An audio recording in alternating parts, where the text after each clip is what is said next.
crois que c'est la plus grosse charge émotionnelle que j'ai eue dans ma vie de sportif.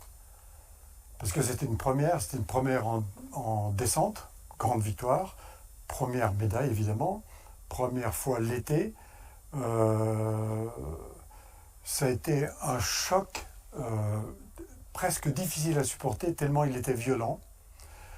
Il était un peu attendu par les 3 jours qui ont précédé à l'entraînement, mais on n'est jamais sûr que ça vienne quand même.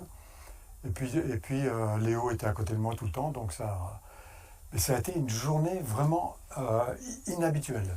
Et pourtant j'en ai connu beaucoup, même après, en comparaison, elle est restée celle-là la première.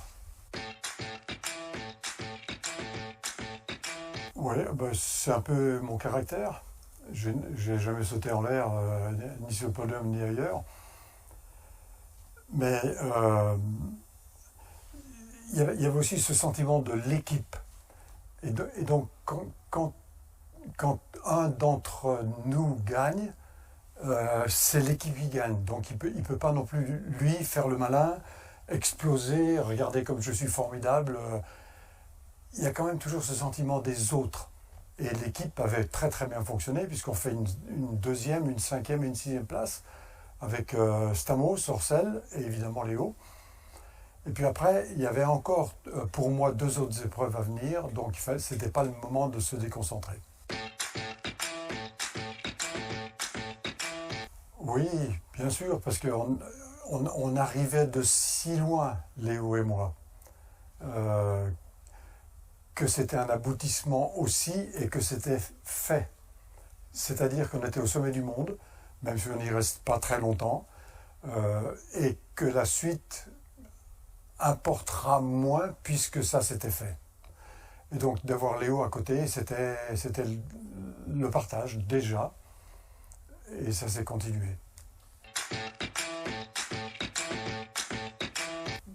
Toute la course était logée dans le même bâtiment, mais il faut savoir que la chambre elle faisait 2,50 m sur 2,50 m et que c'était des lits militaires à étage.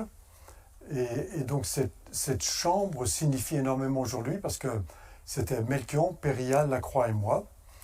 Alors évidemment des médailles, mais aussi une amitié inimaginable puisqu'elle se traduit encore aujourd'hui de la même manière. Et on est 55 ans ou 60 ans après. Et qu'on se voit de plus en plus. Et que quand Kersozon, dans son dernier livre, dit « Mes jours sont comptés », et que tout le monde a dit « Oh bah tiens, il doit être malade, qu'est-ce qu'il a, Kersozon ?» Non, il dit simplement que quand on a nos âges, les jours à venir sont limités et qu'il faut en faire le maximum de chacune de ces journées-là.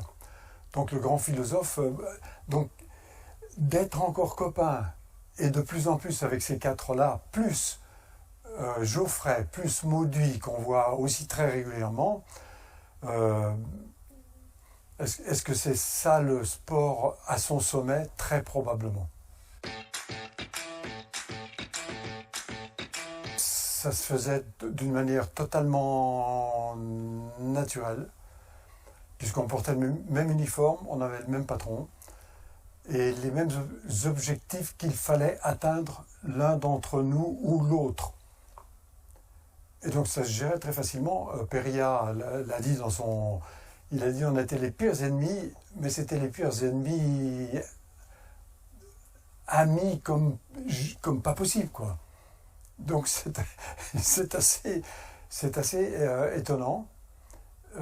C'est des situations qu'on retrouve très rarement dans la vie, mais la victoire de l'autre, et ça n'était pas bidon, était la victoire aussi débattue. C'est ce que dit Léo Lacroix. Ouais. Il est deuxième, il est déçu à 40 centièmes, ouais. Mais il dit ce qui me rassure, c'est que c'est Jean-Claude qui est devant. Oui, mais il aurait dit la même chose de Guy, ou de Stamos, ou de n'importe lequel d'entre nous. Mais ça c'était parce qu'on était dans une structure qui ne tolérait pas l'individualisme excessif, et tout ça parce que le patron lui aussi répartissait son énergie vers tous, et encore plus vers ceux qui souffraient, ceux qui étaient derrière, ceux qui ramaient. Et donc, il établissait un équilibre chaque jour. Quand une grande descente se terminait par la victoire d'un d'entre nous, Bonnet passait son temps avec ceux qui avaient été battus. Il n'allait jamais devant la presse, il n'allait jamais se mettre à côté du vainqueur. Ça n'existait pas. Donc, les équilibres étaient respectés tout le temps. On le sentait venir. On le sentait venir. Il y avait eu mon année 60, il y avait eu l'année Péria 61, qui est un monument, mais qui n'est pas respecté comme il le devrait, parce que la Coupe du Monde a tracé un trait terrible entre 67 avant et après 67. Et je le regrette beaucoup, parce que Péria, comparé aujourd'hui, c'était Hirscher, quoi. Enfin, Péria, nous, on était à genoux devant lui. Donc, cette hiérarchie-là aussi, après il y a eu la Coupe du Monde, parce que nous, les athlètes, on a exigé la Coupe du Monde. Ce sont les athlètes, c'est un peu la chambre de Portillo, avant, parce que nous étions tous des amateurs de Formule 1, mais tous, et que la saison Formule 1 était gérée d'une manière très claire, très nette, avec 10 points au premier, 8 au deuxième, enfin, etc. C'était parfait. C'est ça qu'on a exigé, parce qu'on ne pouvait pas jouer des carrières comme les nôtres sur des courses d'un jour seulement. Il fallait étoffer la proposition de résultats.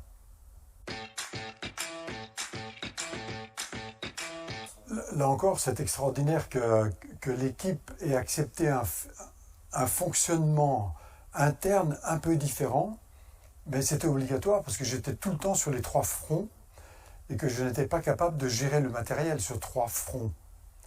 Et donc j'ai associé Michel instantanément. Michel a passé la nuit sur cette paire de skis, et quand j'ai été les chercher le matin, il avait gravé dessus la levée de la victoire. Et ça m'a tellement choqué. Je dis, Michel, c'est pas possible, tu peux pas faire ça. Mais j'étais pas content, parce que je pensais que ça pouvait porter malchance. Puis, mais non, la manière dont tu passes les 5 premiers virages, ne t'inquiète pas. Je dis, oui, bien sûr, mais il faut aller les passer maintenant, avec des skis rayés. mais bon, Michel Arpin a été de tous les combats, et sans lui, je n'aurais pas fait, cela va de soi, la carrière que j'ai faite. C'était aussi une première d'avoir un technicien. C'était une première. Parce qu'on était du même village et qu'on parlait le même patois, et qu'en 59, quand on est parti avec la 2 chevaux à Paris pour aller s'entraîner à l'INS, et qu'on a fait le tour de toute la famille d'Arpin et de Killy pour avoir assez d'argent pour mettre l'essence dans la bagnole pour arriver jusqu'à Paris, c'est comme ça qu'on a démarré. Et quand on s'est paumé dans Paris, tous les deux, et moi il m'engueulait sans arrêt parce que j'étais d'abord le gamin, et qu'ensuite j'étais supposé savoir où on devait aller pour trouver Vincennes. Je lui ai dit, écoute, maintenant, Vincennes, j'ai vu que c'était l'ouest, donc regarde le soleil, on va filer vers l'ouest, et puis on va s'en sortir comme ça. Ça nous a pris 3 heures. Voilà comment l'association a démarré, et c'était beaucoup plus qu'une association technique, c'était frère et frère, c'était père et frère, c'était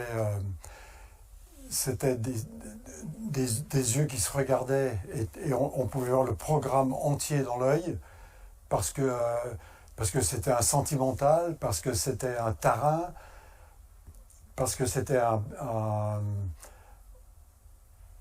quelque part un skieur frustré lui-même, parce qu'il aurait pu gagner par exemple le géant de Chamonix au championnat du monde de Chamonix. Il était le meilleur ce jour-là, mais moi j'avais mon plâtre, et personne ne s'est occupé de lui. Il s'est retrouvé tout seul au sommet du géant, et il y avait 5-6 virages très raides, et il aurait fallu là quelqu'un pour être à côté de lui.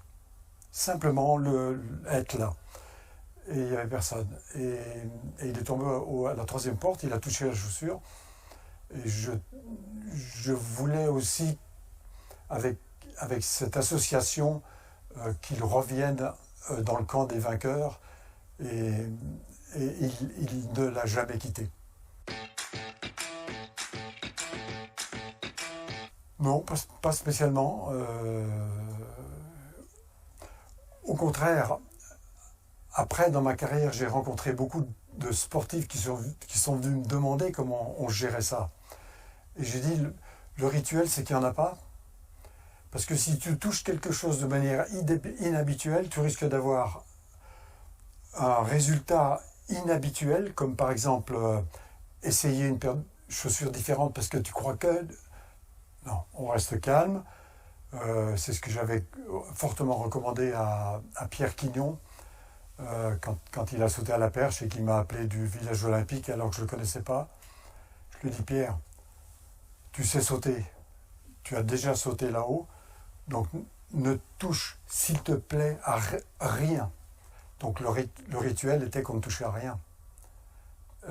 Parce que ça laissait supposer aussi qu'on était prêt. Et moi, j'ai toujours pensé qu'une fois dans le portillon, la course était gagnée ou perdue, ou pas gagnée, mais que tout ce qui devait être fait les 6 mois, 8, 10 derniers mois avait été fait, et donc qu'avant le départ, elle était déjà inscrite comme faite.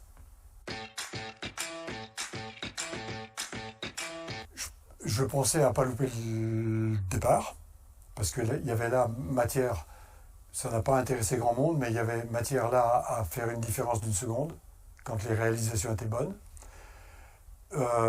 Et puis, cette espèce de rage permanente de la victoire, pour elle-même seulement, ne me quittait jamais. Donc c'était une bête fauve. Aujourd'hui, on a un élevage de léopards des neiges dans le Caucase.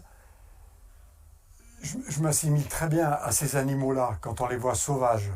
C'est-à-dire que c'est inséré dans les gènes. Si cet animal-là t'attrape avec une patte, il t'arrache la tête. Et moi, j'étais dans la peau du tigre, mais pour gagner, quoi. Parce que moi, ce qui me plaisait, c'était gagner. C'était pas ce qui venait après du tout. Ça ne m'intéressait pas, au contraire. C'était pas l'argent, c'était pas gagner. Bon, c'était formidable. Gagner une course, gagner l'ouverture d'un chamois, par exemple, faire le meilleur temps de... Et celui dont je me suis le plus rapproché après, c'était Eddy Merckx. J'ai très très bien connu Eddy Merckx quand je gérais le Tour de France. Et je lui ai parlé beaucoup, on s'est parlé souvent, etc. Et je lui ai dit, mais Eddy, tu faisais des sprints de 400 mètres pour un jambon dans une kermesse.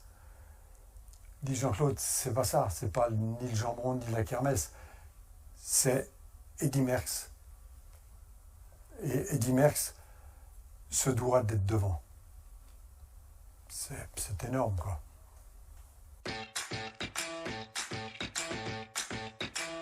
Tout a changé. Tout est différent. Excepté que c'est 80 mecs au départ qui veulent tous gagner, il n'y en a qu'un qui va gagner. Et que tous se sont préparés et tous pensent, la plupart avec justesse, qu'ils peuvent gagner. Ça, c'était la même chose pour James Coutet.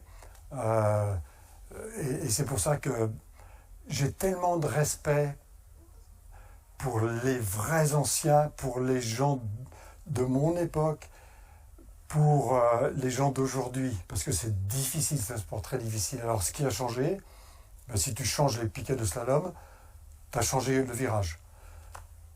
On ne parle plus du tout de la même chose. La preuve, c'est que tu peux te lancer avec des skis de 1 mètre, je sais même pas, 1,55 m qui t'arrivent sous le bras, ce que je trouve fantastique, parce que à l'époque, j'aurais aimé faire ça, quoi. Et il n'y a pratiquement plus d'abandon. À l'époque, au slalom du Kitzbühel, on perdait à peu près 50% du parterre. Les chaussures, c'est gérable mécaniquement, scientifiquement. Nous, on était sur du cuir qui se travaillait avec un coup de bol ou pas, bon cuir, pas bon cuir. La chaussure durait 3 semaines, il fallait la changer, donc il y avait toujours une paire de chaussures qui attendait l'autre. Évidemment, les athlètes sont construits différemment parce qu'ils ont un sport différent à exécuter. Hier, je regardais Zoufen Ozer, qui doit faire 2 mètres, passer dans le schuss final à Adel Boden. Il n'aurait pas été dans les 80 de mon temps parce que ça tournait trop et sa grandeur l'aurait gêné. Alors que là, les choses se sont simplifiées. Et donc, donc tout est nouveau et je ne le compare pas. Je m'y refuse totalement. Par contre, ça reste un sport difficile.